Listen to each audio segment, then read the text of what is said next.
ತಾಮಲ್ರೋ ಸುನಿಲ್ ಒಂದು ಊಟ ತಂದು ಕೊಡಿ.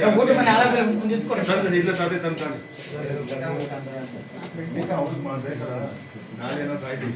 ಇಲ್ಲ ಒಂದೆರಡು ಚಾಕ್ಲೇಟ್ ಕೊಡ್ರಿ. ಒಂದು ನೀರು ಕೊಡಕ್ಕೂ ರೈತರಿಗೆ ಇದಿಲ್ವಲ್ರಿ ನೀವು ಇಲ್ಲಿ ಅವತ್ತಿಂದ ಸ್ಟ್ರೈಕ್ ಮಾಡ್ತಾರೆ ನೀರು ಕೊಟ್ಟಿಲ್ವಾ?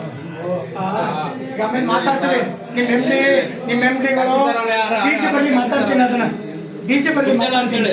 ಆಫೀಸರ್ ಬಂದೇ ಬರ್ತಾರೆ. ಏನಾದ್ರು ಫಾರಿನ್ ಹೋಗಿಲ್ಲ ತಾನೆ, ಔಟ್ ಆಫ್ ಸ್ಟೇಷನ್ ಇಲ್ಲ ತಾನೆ, ಇಲ್ಲೇ ಇರ್ತಾನೆ.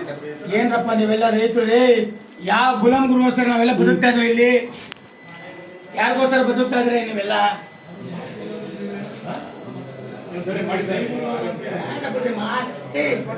ನಿಜವಾದ ಆಫೀಸರ್ ನಾನು ಕರೆಕ್ಟ್ ಆಗಿದ್ದೀನಿ, ಪ್ರಾಮಾಣಿಕ ಇದ್ದೀನಿ, ಓಡ್ ಬಂದು ಕೊಡ್ತಾನೆ. ನಿಜ ಅಲ್ವಾ ಸರ್? ನಾನು ಪ್ರಾಮಾಣಿಕ ಇದ್ದೀನಿ. ರೈತರು ಪರವಾಗಿದ್ರೆ ಕೊಟ್ಟೆ ಕೊಡ್ತಾನೆ ಅವನು. ಅವ್ನ ಕೆಲಸ ಅದು ಕೊಡ್ಬೇಕು ಅವ್ನು. ಸರ್ ಒಂದ್ ನಿಮಿಷ ಮಾತಾಡ್ಬೋದಾ? ರೈತರು ಬೇಲು ಮಾಡಿಸ್ಕೋಬೇಕು. ನಂದು ಲಾಸ್ಟ್ನೇ ಬೇಲು ಮಾಡಿಸ್ಕೊಳ್ಳಿ ಸರ್. ಇದು ನೋಡಿಲಿ. ಅಲ್ಲ ನಮ್ದು ಅಭ್ಯಂತರ ಅಲ್ಲಲ್ಲ, ಈಗ ಟೈಮ್ ಮುಗಿದೋಗಿದೆ ಅಂತ ಅವ್ರೆ. ಯಾರು ಆಯ್ತು ಮಾಡಿಸ್ಕೊಳ್ಳಿ. ಅದಕ್ಕೂ ನಮ್ಗೆ ಕೂಡ ಆಗ್ತಿತ್ತು. ಅದೇನ ಮಾಡಿಸ್ಕೊಳ್ಳಿ ಬಿಡಯ್ಯ. ಏನಮ್ಮ ಅವ್ರು ಕೇಳ್ತಾ ಅವ್ರಿಗೆ ಉತ್ತರ ಕೊಡ್ತಾರೆ ಅವ್ರಿಗೆ.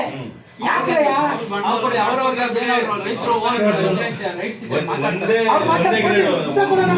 ಒಂದ್ ಅಡೆಯಲ್ಲಿ ಹಾಕಿದ್ಮೇಲೆ ಅದೇ ಸೊಪ್ಪು 154 ರೂಪಾಯಿ ಆಗದೆ ಅದು. ಅದಕ್ಕೆ ನಾನು ಕೇಳ್ತಾ ಇರೋದು, ನನ್ಗೆ ಶೇರ್ ಮಾಡ್ಕೊಡಿ, ಅದು ಆರ್ಡರ್ ಮಾಡ್ಕೊಡಿ, ನಾಳೆಗೆ ಹಾಕ್ತೀನಿ ನಾನು. ಟೈಮ್ ಆಗಿ ಹೋಗೋದೆ ಮಾಡಲೇಬೇಕು. ಹೇಳ್ತಾವ್ರೆ ಅದೇನ್ ಮಾಡೋಣ ನೋಡ್ರಿ ಮಾರ್ಕೆಟ್ 2 ಗಂಟೆ 3 ಗಂಟೆ 4 ಗಂಟೆ. ಸರಿ ಆಯ್ತು ಸರ್, ಆಯ್ತು. ಮಾರ್ಕೆಟ್ 2 ಗಂಟೆ ಆಯ್ತಲ್ವಾ? ಅಲ್ಲ ಸರ್, ಈ ಪಕ್ಕದಲ್ಲಿ ಹೋಗ್ಬಿಟ್ಟು ಬಂದು ಶೇರ್ ಮಾಡ್ಬಿಡ್ಬೋದಾ? 11 ಗಂಟೆಗೆ ಅಲ್ಲ ಸರ್, ನಾನು ಹೇಳ್ತಾ ಇರೋದು ಈಗ ಪಕ್ಕದಲ್ಲಿ ಬಂದ್ಬಿಟ್ಟು ಶೇರ್ ಮಾಡ್ಬಿಡ್ಬೋದಾ? ಈಗ ನಾನು ಶೇರ್ ಮಾಡ್ಬಿಡ್ಬೋದಾ? 11:30 ಈಗ ನೀವು ಟೈಮ್ ಹೇಳ್ತಾ ಇದ್ರಿ, ಪಕ್ಕದಲ್ಲಿ ಬಂದ್ಮೇಲೆ 11:30 ಮಾರ್ಕೆಟ್ ಎಷ್ಟು ಗಂಟೆ ಮುಗೀತು?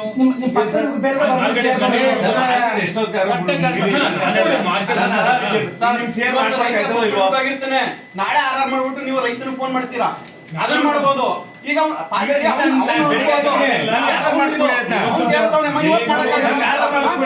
ನೀವು ಮಾಡ್ಬೋದು.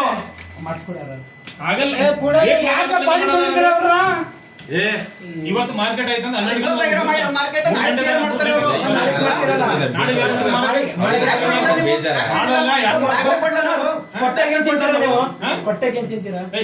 ನಾನು ಹೇಳೋದು ನಾನು 3 ಗಂಟೆ ತನಕ ಆಗಿತ್ತು, 4 ಗಂಟೆ ಮಾರ್ಕೆಟ್ ನೀವು ಎಜುಕೇಟೆಡ್ ಅರ್ಥ ಮಾಡ್ಕೊಳ್ಳಿ.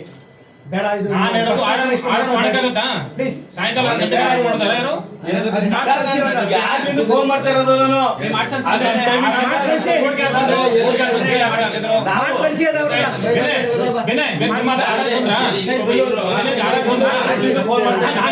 ಬಂದ್ರೆ ನೀವು ನಿಮ್ಮ ಹತ್ರ ಬಂದ್ರೆ ಈಗೆಲ್ಲ 11 ಗಂಟೆ ಮಾರ್ಕೆಟ್ ಮುಗಿತಂದ್ರೆ 12 ಗಂಟೆ ಮಾಡಿ, 1 ಗಂಟೆ ಮಾಡಿ, 2 ಗಂಟೆ ಮಾಡಿ, ಸಾಯಂಕಾಲ 4 ಗಂಟೆ ಬಂದು ಈಗ ನಿಮ್ ಪರ್ಮಿಷನ್ ತಗೊಂಡು ಆರ್ಡರ್ ಇದು ಶೇರ್ ಮಾಡ್ತಾರಾ? ಯಾರು ಏನ್ ಆಗ್ಬೇಕಂದ್ರೆ 1 ಗಂಟೆ 1 ಆಗ್ಬೇಕು. 1 ಗಂಟೆ ಒಳಗೆ ಅಂತ ಆದ್ರೆ ಡ್ಯೂಟಿ ಟೈಮ್ ತಾನೇ ನಿಮ್ದು. ಸಿಆರ್ ಮಾಡಿದ್ ಅಲ್ಲ, ಮಾಡ್ತಾರೆ. ಡ್ಯೂಟಿ ಟೈಮ್ ತಾನೇ ನಿಮ್ದು.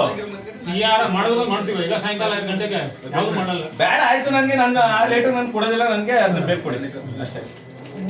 ನಾನು ಆ ರೇಟು ಕೊಡೋದಿಲ್ಲ. ಈ ರೇಟ್ ನೋಡಿ, ಆ ರೇಟ್ ನೋಡಿ ಟ್ಯಾಲಿ ಮಾಡಿ ಅಷ್ಟೇ. ಯಾರು 4 ಜನ ಸಭೆ ಒಳಗಿದ್ರೆ ನೋಡಿ.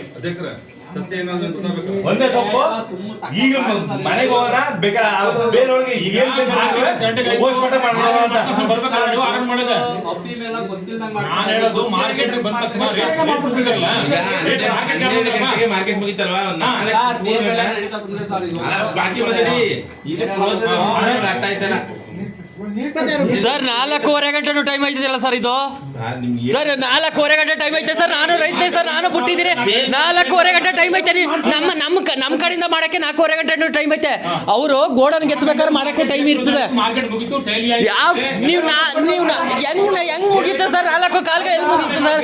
ಇನ್ನೂ 1/4 ಗಂಟೆ ಐತೆ ಸರ್, ಇನ್ನೂ 1/4 ಗಂಟೆ ಐತೆ. ರೂಲ್ಸ್ ಪ್ರಕಾರ ಇನ್ನೂ 1/4 ಗಂಟೆ ಐತೆ. ಅದೇ ನಾನು ಮಾಡಿಕೊಡಿ ಅಂತ ಹೇಳ್ತಾರೆ. ಈಗ ಮಾಡಿದ್ರೆ ಸಾಯಂಕಾಲ ಬಂದ್ರೆ 5 ಗಂಟೆಗೆ ಎಲ್ಲ 5 ಗಂಟೆ ಸರ್, 4:15 ಸರ್, 4:12, 4:15 ಗಂಟೆ ಟೈಮ್ ಐತೆ ಸರ್. ನಾನು ರೈತ, ನಾನು ಬಿಟ್ಟಿದ್ರಿ ಸರ್, ನಾನು ಮಾಡ್ತಿದ್ದೀನಿ ಸರ್. ಡೇ ಕ್ಲೋಸ್ ಆಯ್ತಂದ್ರೆ ಸರ್ ನೀವು ಮಾಡ್ಕೋತೀರ ಸರ್, ನೀವು ಮಧ್ಯಾಹ್ನಕ್ಕೆ ಮಾಡ್ತೀರಿ ಇದು ಮಾಡೋದ ಅಲ್ಲ, ನೀವು ಮಧ್ಯಾಹ್ನಕ್ಕೆ ಮಾಡ್ತೀರಿ. 4:15 ಗಂಟೆ ಟೈಮ್ ಐತೆ ಸರ್, 4:15 ಗಂಟೆ ಟೈಮ್ ಐತೆ. ಫೋನ್ ನಿಂದ ಎಲ್ಲ ಅವ್ರಿಗಂತೂ ಸೈನ್ ಮಾಡ್ಬೇಕು, ಸೈನ್ ಮಾಡೋದು ಮಾಡ್ಬೇಕಾಗಿತ್ತು. ಇನ್ನೂ 1/4 ಗಂಟೆ ಟೈಮ್ ಇದೆ ಸರ್.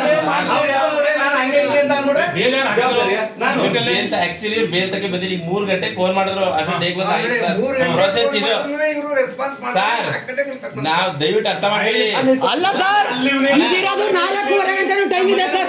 ಇವ್ರು ಹೆಂಗೆ ಪ್ರೋಸೆಸ್ ಮುಗಿಸ್ಬಿಡ್ತಾರೆ ಸರ್? ಮಧ್ಯಾಹ್ನ ಊಟನೇ ಮಾಡಿಲ್ಲ. ಜಾಸ್ತಿ ಇದ್ರೆ 6 ಗಂಟೆಗೂ ಡೇ ಕ್ಲೋಸ್.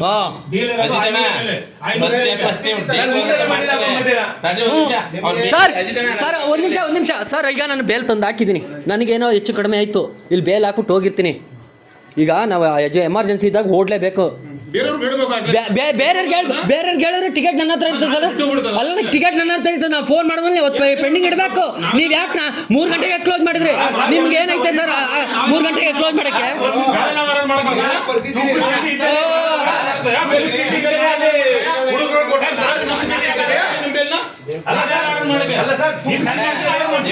ನಾವು ಅದನ್ನೇ ಫೋನ್ ಮಾಡಕ್ತಾ ಇರೋದು. ನಾನು ಹೇಳೋದು ಈಗ ಆರಾಮ್ ಮಾಡ್ಬೇಕು, ಅರ್ಜಿ ಕೊಡಿ ನನಗೆ. ಆರಾಮ್ ಮಾಡ್ಬೇಕು ಈಗ ಕಾರ್ಯಕ್ಕೆ ಬನ್ನಿ.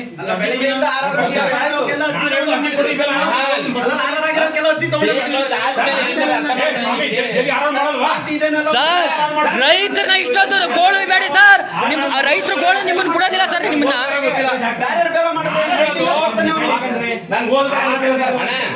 ಅವರು ಇವ್ರೇನಾರ ಸತ್ಯಾಂಶ 1% ಇದ್ರೆ ನಾನು ಹೇಳ್ದೆ ಕೇಳ್ತೀನಿ. ಅವ್ರ ಪಕ್ಕದವ್ರು ಇವ್ರು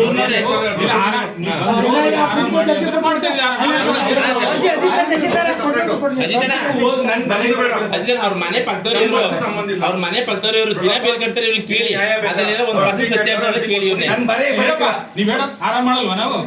ದಿನ ಬೇಲ್ ಕಟ್ತಾರೆ ಅವ್ರ ಮನೆ ಪಕ್ಕದವ್ರು. ಇವ್ರು ಏನಾದ್ರು 1% ರೈತನ ಕೇಳಿ ನಾವು ಅವ್ರು ಬೇರೆಯವ್ರ ಮೇಲೆ 6,000 ಬೇಲ್ ಮಾಡ್ತೀವಿ. ರೈತನ ಹಕ್ಕೋದು 6,000 ರೈತ ರಿಜೆಕ್ಷನ್ ಅಂತ ತಪ್ಪಂತಲ್ಲ. ಅರ್ಥ ಮಾಡಿ ನಿಮ್ಗೆ ಒಂಚೂರು ಪ್ರಶ್ನೆ ಹೇಳ್ತೀನಿ. ಒಂದು ಮಾರ್ಕೆಟ್ಗೆ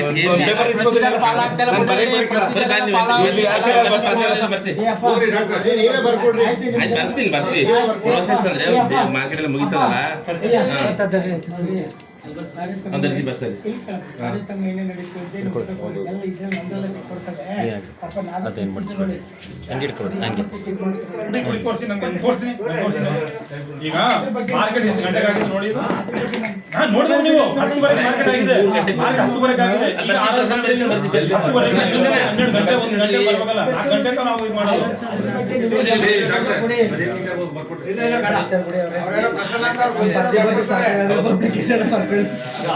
ಅದೇ ಆಕ್ಚುಲಿ ನಿಮ್ಮ ಪಾಪ ಹೆಂಗೆ ಪ್ರೊಸೆಸ್ ಬೇರೆ ನಾನು ಅದ್ರ ಬಗ್ಗೆ ಕೇಳ್ತಾ ಎಷ್ಟು ಕಷ್ಟಪಟ್ಟು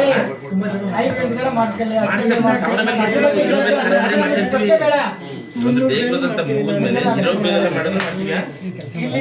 ಬಟ್ ಇದೇ ಸತ್ಯ ಟೋಟಲ್ ಒಪ್ಪಂಗಲ್ಲ.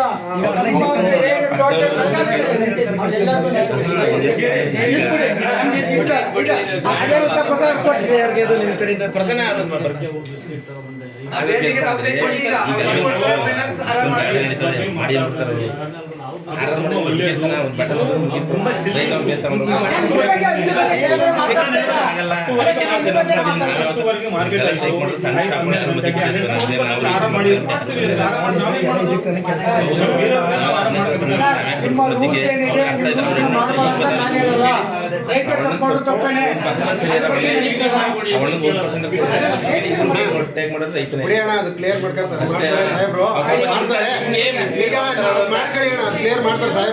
ಈಗ ಮಾಡ್ತೀನಿ ಅಂದಮೇಲೆ ಈಗ ಅವ್ರು ಅರ್ಜಿ ಕೊಡ್ತಾರೆ, ನೀವು ಮಾಡ್ಕೊಡಿ.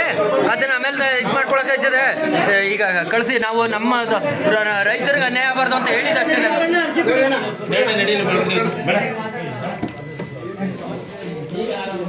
ನೋಡಿ ಸರ್, ನಿಮ್ಮ ರೂಲ್ಸ್ ಪ್ರಕಾರ ನಾವು ಅಡ್ಡಿ ಬರಲ್ಲ.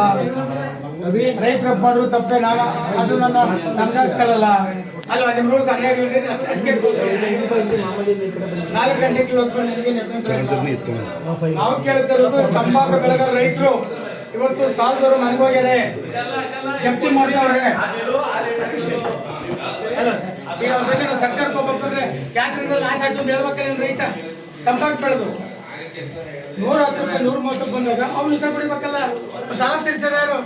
ಇಲ್ಲಿ ಲೋಪ ಯಾರೋ ತಂಬಾಕು ಮಂಡಿದ್ ಲೋಪ ಆಯ್ತು, ITC ಆಯ್ತಾ, ಸರ್ಕಾರ ಮಾಡಿಸಾಯ್ತಾ, ಆಗ ನಾವು ಹೋಗ್ತೀವಿ ಅವ್ರಿಗೆ ಪರಿಹಾರ ಕೊಡಿಸ್ಬೇಕಲ್ರಿ ರೈತರಿಗೆ. ರೈತ ಪರಿಹಾರ ಕೊಡಿಸ್ಬೇಕಾದ್ರೆ ಕಾನೂನು ಬೇಕಲ್ವ ಸರ್? ಈಗ ನೀವು ಕೇಳ್ತೀರಿ ರೇಟಿಂಗ್ ತಿಳ್ಬಿಡಿ, ಎಲ್ಲರೂ ಹಂಗೆ. ನಾವು ಈಗ ನಿಮ್ಮ ಬಗ್ಗೆ ಹೋಗ್ಬೇಕು, ಇನ್ನೊಬ್ಬರ ಬಗ್ಗೆ ಹೋಗ್ಬೇಕಾ, ನಿಮ್ಮ DC ಬಗ್ಗೆ ಹೋಗ್ಬೇಕಾ? DC ತಗೊಂಡ್ರೆ ನಾವು ಕೊಟ್ಮೆಟ್ಲು ಹತ್ತಿಸ್ತೀವಿ. ನೀವು ಒರಿಜಿನಲ್ ಆಗಿ ಕೊಡ್ಸಿ. 20 ಸಾವಿರ ಕೇಳಿದೆ ಸರ್, ನಾನು 20 ಸಾವಿರ ರೂಪಾಯಿ ಕೊಟ್ಟಿದ್ದೀನಿ. ಈಗ ಕರೆಕ್ಟ್ ಹೋಗಿ ಮತ್ತೆ ಇನ್ನೂ ಬರಲ್ಲ ಅಂದ್ರೆ ಏನ್ ಮಾಡೋಣ? ಈಗ ನಿಮ್ಗೆ ಇದರ ಲೆಟರ್ ಉತ್ತರ ಕೊಟ್ಟರಲ್ಲ, ಸಮಾಧಾನ ಇಲ್ಲ ಅಂದ್ರೆ ಇದೇ ತರ ನಾವು ಉತ್ತರ ಕೊಟ್ಟಿದ್ದೀರಿ ನೀವು. ನನಗೆಲ್ಲ ಈ ಮಾಹಿತಿ ಬೇಕಂದ್ರೆ ನಾನು ಮತ್ತೆ ನಿಮ್ಗೆ ಲೆಟರ್ ಕೊಟ್ಕೊಂಡು ಕುತ್ಕೊಳ್ಳೋಕೆ ಪಾಕಿಸ್ತಾನ ಏನು ಕರೀರಿ ಉತ್ತರ ಕೊಟ್ಟದ್ದು ಆರೇನು ನನಗೆ ಇದಕ್ಕೆ ಸಂಬಂಧವಿಲ್ಲ. ಕೆಲಸ ಮಾಡಿ ಸಂಬಂಧವಿಲ್ಲ ನಾನು ಹೇಳೋದು. ಈ ಲೆಟರ್ಗೂ ನಮಗೂ ಸಂಬಂಧ ಇಲ್ಲ ಅಂತ ನೀವು ರೆಡಿ ಇಲ್ಲ. ನಾನೇ ಬರ್ಕೊಡೋದು ಈಗ. ಸರ್ ನೀವು ಬರ್ಕೊಟ್ಟೆ ತಾನೇ ನಾವು ಎಲ್ಲ ಎಷ್ಟು ಹೊಸದಾಗಿ ಕರೆಯೋದು. DC ಯಾವುದೋ ಒಂದು ವಿಚಾರಕ್ಕೆ ನಮ್ಗೆ ಇದು ಸಂಬಂಧ ಇಲ್ಲ ಅಂದ್ರು. ಸಾಹೇಬ್ರೆ DC ಅವ್ರಿಗೆ ನಿಮಗೆ ಬರ್ಕೊಡಿ ಸರ್. ನಾನು ಹೇಳೋದು ವಿಚಾರದಲ್ಲಿ ಈ ಲೆಟರ್ ಹೇಳ್ತಾ ಇದ್ದೀನಿ. ಲೆಟರ್ ನನಗೆ ಕೊಟ್ಟಿಲ್ಲ. ಅದನ್ನೇ ಸರ್ ಲೆಟರ್ಗೆ ನಮಗೆ ಸಂಬಂಧ ಇಲ್ಲ ಅಂತ ಬರ್ಕೊಡಿ ಸರ್ ನೀವು. ಈ ಲೆಟರ್ ನನಗೆ ಕೊಟ್ಟಿಲ್ಲ. ಅಜಿತು ಸರ್ ಈಗ ಅಜಿತು ಸರ್ ಒಂದು ನಿಮಿಷ ಎಲ್ಲ ಇವನು ಮಾತಾಡ್ತೀನಿ. ಈಗ ನಿಮಗೆ ಒಂದು ಮಾರ್ಕೆಟ್ ಶುರು ಮಾಡಬೇಕಾದ್ರೆ ನಿಮ್ಮ ಒಂದು ಕಮಿಟಿ ಇರ್ಬೋದು, ಒಂದು DC ಅವರಿಂದ ಸಮೇತ ಒಂದು ಮೀಟಿಂಗ್ ಮಾಡಿ ನಾವು ಪ್ರಕ್ರಿಯೆಯನ್ನು ಸ್ಟಾರ್ಟ್ ಮಾಡಿದ್ದೀರಿ ಅಂತ ಹೇಳ್ತಿದ್ದೀರಿ ಅಲ್ವಾ? ನಿಮ್ಗೊಂದು ಆದೇಶ ಇದೆ ಅಲ್ವಾ? ಆದೇಶದ ಕಾಪಿ ನಿಮ್ಗೆ ಆನ್ಲೈನ್ ಅಲ್ಲಿ ಒಂದು ಇದಾಗ ಹಾಕಿ ಆ ಆದೇಶದ ಕಾಪಿನ ಕೊಡಿ ಅಂತ ಹೇಳ್ತಿರೋದು. ಈಗ ನೀವು ಒಂದು ಬೋರ್ಡ್ ಈಗ ಒಂದು ಮಾರ್ಕೆಟ್ ನ ಹೆಡ್ ನೀವು ನಿಮ್ಮ ಹತ್ರ ಇಲ್ಲ ಅಂದ್ರೆ ನೀವು ಒಂದು ಪ್ರಕ್ರಿಯೆನ ಹೆಂಗ್ ಸ್ಟಾರ್ಟ್ ಮಾಡ್ತೀರಾ? ಒಂದು ಆದೇಶದ ಕಾಪಿ ಹೆಂಗ್ ಸ್ಟಾರ್ಟ್ ಮಾಡ್ತೀರಾ ನೀವು? ಕುಡಿಯೋದು ಅಲ್ಲಿ ಲೆಟರ್ ಬರ್ದಾವೆ ಎಲ್ಲೆಲ್ಲಿ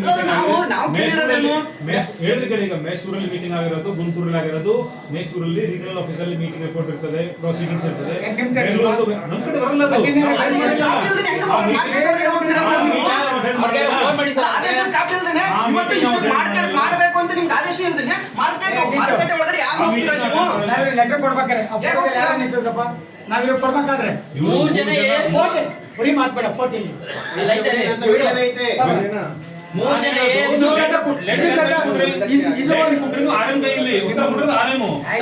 ಈಗ RM 3 ಮಾರುಕಟ್ಟೆಗೆ ಉತ್ತರ ಕೊಡ್ತಾರೆ.